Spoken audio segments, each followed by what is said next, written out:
Dobrý deň, som Anna Halajová, som koučka a mojou prácou a vášňou je podporovať ženy v ich schopnostiach meniť svoj život k lepšiemu. A keď si sa ma minule pýtala o tom, že čo to je zmena, alebo ako tie zmeny v živote prebiehajú, tak prichádza na moja skúsenosť zo školy, keď som chodila na prírodné vedy a mali sme chemické cvičenie. Možno, že ste to aj vy zažili.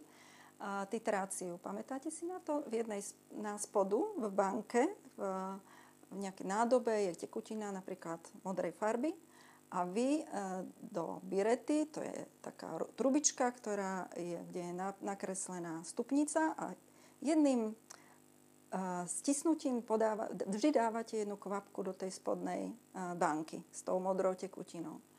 A keď chcete vidieť tú zmenu, tak máte v tej banke indikátor, ktorý tú zmenu urobí farebnú.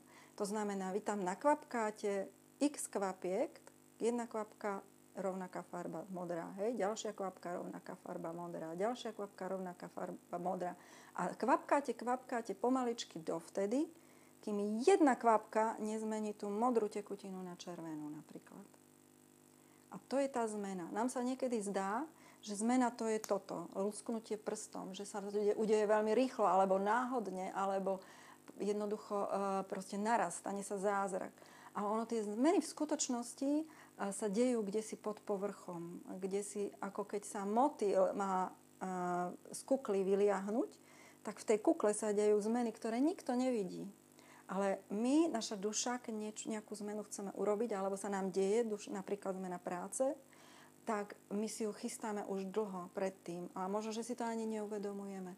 A keď chceme vedome robiť zmeny, tak je dôležité, aby sme si tie malinké zmeny aj uvedomovali a možno, že to by bolo to, o čom sa budeme rozprávať, ako si tú zmenu pripraviť, aby sme potom neboli šokované, keď sa zrazu stane. A možno, že budeme milo prekvapené, hej? Ale niekedy je dobré si povedať tak vlastne, čo chcem v tom živote robiť, čo ma baví, čo ma teší, čo ma v minulosti tešilo, kde som čerpala tie svoje zdroje. No o tom to bude. O práci so svojím telom napríklad, ako nám ono dáva signály, že sa niečo deje a aby sme ho vedeli aj počúvať. Tak teším sa na to, že sa takto stretneme. Všetko dobré.